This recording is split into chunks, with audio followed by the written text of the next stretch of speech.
The four teams that will be contesting the playoffs of IPL 2019 has been decided. Joining the Chennai Super Kings, Delhi Capitals and also the Mumbai Indians will be the Sunrisers Hyderabad. That is because the Mumbai Indians got the better of them in the penultimate game of the league phase of IPL 2019. Played out at the Wankhede Stadium. Kolkata set a massive target for Mumbai. No, I'm joking. They only managed 133 for 7. Chris Lynn getting 41. Lasith Malinga coming good with the ball. 3 for 35. In reply, Mumbai, as expected, chased it down pretty easily. Rohit Sharma finally getting some runs. 55 not out. Prasidh Krishna getting that 1 wicket for Kolkata. Thereby, Mumbai winning by 9 wickets, joined by Dan Vittori and Ajit Agarkar. Guys, first and foremost, Ajit, slow clap for the man who called it. Yeah, excellent. Respect, Well done. respect, yeah. He's so happy today. Team's qualified with 12 points. Yeah, I think it's the lowest ever for a team to qualify. I'm fairly sure it has to be. I mean, we've seen in the past teams only sneak in on 8 wins. So for 3 teams to have 9 wins and then 4 teams? 4 other teams to have 6 wins, or 3 other teams to have 6 wins, and it come down to net run rate is a real anomaly. But exciting for the tournament that that a team can get through on 12 points, and who knows, Sunrisers could go the whole way from here. Yeah, 4 best teams moving into the playoffs for you now? You'd have to say. I mean, KKR was close. If you look at the first 11 or 12 that they have finally got found out. No depth in the squad. Yeah. Suddenly, some of their bigger players lose form.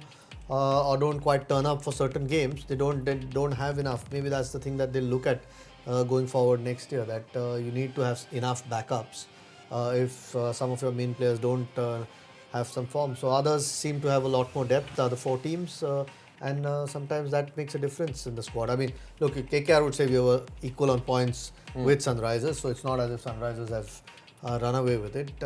But today showed, as soon as the big guys didn't turn up, they didn't have enough. I mean, the better team won on the night. Right, the first point, of course, we're talking about is KKR falter against Mumbai Indians. SRH thus make the playoffs. This is what the points table now looks like after the league phase of IPL 2019 is over. Mumbai, Chennai, Delhi and Hyderabad qualifying for the playoffs. The top 3 with 18 points and Hyderabad qualifying with 12 points to their name. Just talking about Kolkata, Dan, just from the word go, it just seemed like they were never really in this contest. No, I think from the toss, I think they've set themselves up the whole season to be a chasing team, and they've done it exceptionally well. And I think in this crucial game, they would have loved to win that toss. It almost like they set the balance of their side up as well. They were deep in batting and possibly a little bit shorter in bowling. So that didn't help. But the start they got after the initial sort of play by Chris Lynn, he got them going a little bit. But then they faltered through those middle stages, and they really looked like they didn't know what tempo to play at. They're probably below par.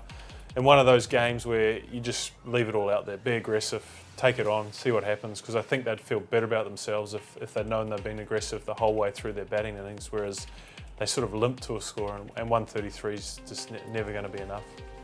And one of the reasons why KKR were just not there at the Wankhede is because the Mumbai Indians brought their A game to claim a top spot in the IPL league stages, and a good time and a big team with the big name players now really coming together for the big phase. Yeah, they just have a lot of quality through that 11 or the squad. I mean, even Ishan Kishan coming in today didn't have much to do, but that's the kind of quality. Yuvraj Singh's there, still in the squad if you need some experience at some stage. McClanahan comes in. So there are lots of quality in that team. Obviously, Malinga and Bumrah, 2 of the best T20 guys around. So you've got bowling depth as well. So very few weaknesses, or if any. And Rohit Sharma has hit some form as well, played a really good innings to take them to a comfortable win. So everything, I mean, Mumbai is always likely to be in and around the playoffs. I mean, they missed out last year. But at least this year they didn't start too poorly. They had a couple of losses, but in general they had a couple of wins as well in the first 4. So this team is likely to make the playoffs unless they have a horror year, which they don't usually do with the quality that they have. Mumbai versus Chennai at the Chepauk, where the record is in favour of the team visiting. Advantage Mumbai? I'd still say it's advantage Chennai. I think the last game was without Dhoni. I think so. The last time they played, I think Chennai are going to be so excited to be back at Chepauk after the game up in Mohali, and they are set up to play there, and they've got the experience there. And I know Mumbai have come in there at times and performed, but in this sort of situation, you'd think that Chennai can get up for this game. But what a fantastic game! Sort of 1 versus 2. The two form teams, I think, in the end, the two strongest squads and probably the two strongest first 11s going for a chance for a place in the final. I know you touched upon all the bowlers, you touched upon how the batting was coming good as well, but player Krunal Pandya, 4 for 14, just showing, how crucial he can be to that bowling lineup. Yeah, and on certain days, I mean, there are times when he doesn't bowl his quota. Again, Chepauk will be an important venue for him. If he can bowl well, taking the ball away, there are quite a few right-hand. I know there's Raina in the top order, but otherwise, they're all right-handers in that lineup. So, his role might again turn out to be important, like it was against KKR. Obviously, early on bowling to Lin, and then coming back and bowling or keeping the pressure on, whilst Malinga or a Bumrah from the other end got the wicket. So that sort of all-rounder who can you can chip in with the ball when you need, and obviously his batting, his stronger suit, can always lends you that balance. So like I said before, just no real weakness in that Mumbai team. And one of the teams that Chennai would Want to avoid. Well, not want to avoid. I mean, but you know the record. I know. Yeah, so a bit more wary of than some of the other teams or rest of the teams in this competition, because they have the necessary quality to play in those conditions and beat them, which they have before.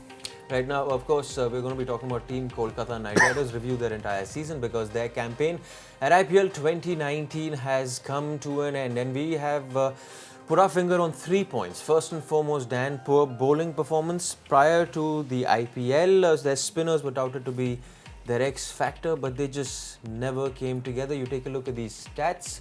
Average of 42 in 14 matches. Economy as well of 8.6. Just the worst year in their last 5 years, in fact. Yeah, and the 3 spinners that they traditionally put out in Narayan, Chawla and Kuldeep Yadav have been exceptional in their IPL careers. And I think there's a little bit of a case of this getting used to this new pitch at Eden Gardens. I think last year they bowled pretty well, but maybe this wicket settled even more and it was flat. The ground looked too small. I just mentioned it felt like it got smaller and smaller every year. So look, I think it's dealing with that, and that may mean for KKR in the future that they may not be able to rely on those 3 spin bowlers. They may have to look at a different balance to their side and looking at seam bowlers. It's almost turned into like a Chinnaswamy in terms of how difficult it is to defend there and how tricky it is to bowl. So it's starting to become a real execution ground rather than the wicket's not that great, so we can get away with a little bit more. Let's bowl our spinners in all situations. Now they're going to have to be really set up for the death. They're going to have specialist death bowlers, as well as finding possibly a seamer or someone else to balance out Andre Russell's overs as well. You touched upon seam bowlers, because if you look back and you do a season review and you say, okay, spinners are this, seamers are this, look, we really need some seam reinforcements. Yeah, I mean, again, no real options. I mean, that's been one of the things that spoke last season as well. They got a bit lucky that everyone was at the top of their game. Andre Russell did well with the ball. You can see those numbers. I mean, look at the economy rates. Yeah. I think Warrior coming late in the tournaments, their best, but that's small sample size in 3 games. So last year we said that. I don't think they have enough depth in their squad. If the top 10, 11, 12 guys are not performing day in, day out, which is such a hard thing to do in T20 cricket, to be that consistent against various different teams and varied conditions as well. So they managed to do that last year, but a year older, players don't carry the same sort of form. I mean, Robin Uthappa is a prime example. He's been a big player for them. Dropped him. For some reason, got him back. You could see there's no form behind him. But they didn't have too many options, so they had to get him back just to have that experience in their lineup. Didn't quite work. So they'll have to look for some reinforcements on their bench for sure. And it's not easy to find quality. But I agree, they definitely need some seam bowlers. I don't think... 2 young seamers that they have, is it Marvi and Nagakota? Yeah, I suppose they'll expect things from them next season. Yeah, but it's been 2 seasons and both have unfortunately been injured. So with young players, can you bank on them? Yeah. If they work, it's great, but they'll need some experience. I mean, there's no doubt about it. Would they be your strike bowlers? And would you say you're going into an IPL campaign with them as your strike bowlers, hoping to contest for the title? No, I don't think. I think they're the complementary pieces that you want. So you could possibly look at next year's auction as that KKR are looking to go incredibly hard for an overseas fast bowler. And there's probably we've had some conversations around are the Australian fast bowlers going to come back into the auction next year? Stark and Cummins will be prized assets for any team, and I know KKR bought Stark 2 years ago and he never played a game for him, but I think look to KKR to really strengthen that overseas bowling unit. Might have to look at where Russell's bowling is at as well through the course of the year. If his bowling's back to his best, then it gives them even more strength. But if his bowling's been up and down this season, and if that's the case, then you definitely need a overseas fast bowler. Talking about up and down, it's been that unsettled opening combination. The Chris Lynn, Sunil Narine combination was working for them last season. This time around, it didn't get going, and as a result, you can see the type of number of people that have been tried there. There is Shubman Gill, who was finally touched upon towards the end of the campaign. Also, Nitish Rana got a go and didn't do much. What do you do with this merry-go-round? What does it tell you about the team? No, I think Sunil Narayan's okay. I mean, that's an experiment. Not an experiment. That's the go-to thing when you need a quick start. Maybe takes a little bit of pressure off Lynn. I think that Rana. I think Lynn was the guy who got out. I think Rana's got some runs at the top of the order. So could have been persisted more. No, I think Gill's the guy to go to. We've seen enough quality today. Or tonight got beaten by a good slow ball from Hardik, but otherwise he's got the game to counter the new ball and score quickly enough. Like we said before, with Lynn, rotate strike, not get bogged down, which helps the striker at the other end. So they seem to have found it. Every now and then, I'm sure they'll use Narayan as well. You obviously want a settled top three, ideally. If you have a settled top three and they're in good form, I think they look like they've stumbled upon Shubman Gill and they've trusted him. Stumbled upon being the key. Yeah, I think they were left with no choice after, obviously, 6 losses that they had in the middle. Unfortunately, he's done well for them. So going forward, I can't imagine them starting with anyone else. He's even batted at 6 or 7. I think he's been down that low. For me, I think Lynn's the key. I think he allows whoever the other opening batter is to play a natural game. And they have stumbled on Shubman Gill and Lynn as the best partnership. But I see those guys going forward, and probably Nitish Rana at 3. And if you have those 3 guys going well, that's an incredibly strong top 3. I think the Ryan Lynn partnership was a bit more than an experiment. It's worked for a long time, and when you bring a top or a tail end batsman, Narayan's a bit better than that, up to the top, you only think of it as having a short shelf life, but it went for a long time, and Narayan got better and better. A few games for sure. Yeah, Narayan got better and better as a batsman, and now it's a case of can he slot in that 7-8 role and produce not something similar, but something just as valuable for a KKR team. Final point on our KKR season review is the over-reliance on a man who's had a fantastic IPL 2019, Andre Russell. You can see over there, 13 innings in IPL 2019, 510 runs to his name, average of 56, strike rate as always above 200. When we were talking about RCB, we were saying over-reliance on Virat Kohli and AB de Villiers. I mean, when you have someone so dominating, you will always think that you're over-reliant on him in some way or the other. But in a good way. I guess he won them enough games. Yeah. So there's nothing wrong, and he was making. I think there were times through the season where there was real chance of sending him up the order, which for some reason they held him back. And especially during those losses that they've had, they could have put him there with the kind of form that he had behind him. At one point, he batted number 7 after getting a big score in the previous game. So those sorts of things are now that you sit back and look at. You feel the other strike rates. I mean, Lynn came better as the season went on. Nitish Rana's numbers are striking there, though. I mean, he started well at the top of the order, had a few sort of low scores, which is bound to happen in a 14-game season.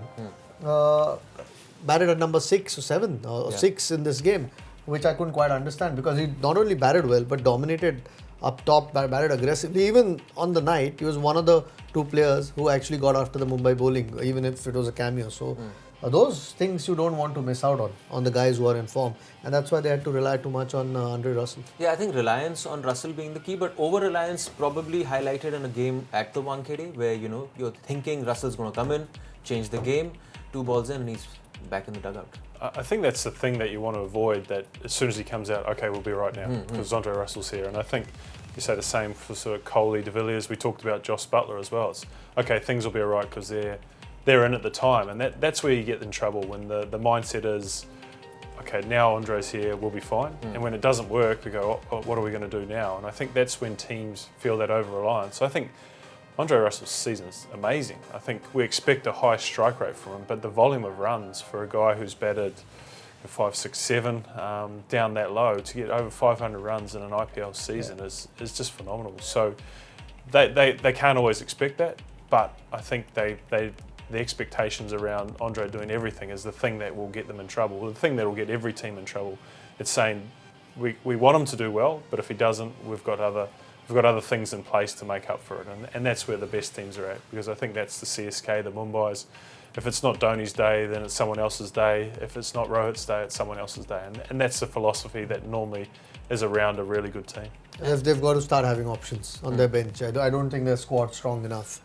Whether it's some of the overseas batters, if you need to replace somebody, or overseas seamers. I mean, eventually Gurney, he's got his T20 skills, but maybe you need something a little bit more. There might be decent or certain conditions that he'll do the role for you, but you need to have a better option. He's even getting the maximum wickets for them. But that economy is too high for a guy who they rely on bowling. I mean, and those.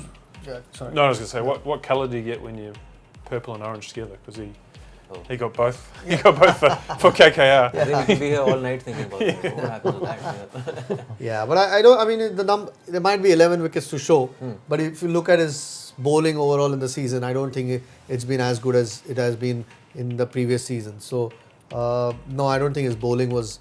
It tells you how bad the others have been more than anything else. The bowling has definitely suffered, which has been one of the stronger areas around which the team has been built, because there are 4 or 5 bowlers, and obviously there are 3 spinners.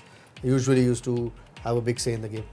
Moral of the story, even Iron Man and Thor have bad days, so why not Andre Russell? Moving on now into the favourite part of the show. Who won the Fab Four contest? Well, decimated again, I think. No, I didn't do very well. I definitely more than 28 points. 0 by Russell, 147. Oh, not bad. Might be close actually. Surya Kumar Yadav might have won you this actually. No, I think Rohit's too big. Oh, you won. Not bad. I think this was very closely contested Fab Four. Yeah, Rahul Chahar just 1 over. Does that account for 10 points? Because clearly it doesn't. 0, like big fat 0. So as always, slow clap for Mr. Vittori. The hamper? Oh no, hamper's gone. Nothing beats the Sunrisers qualifying on 12 points. Yes, hands down. That's all I need. Daniel Vittori, Ajit Agarkar. Guys, thank you so much for joining us. This, of course, was ESPN Cricinfo Match Day T20.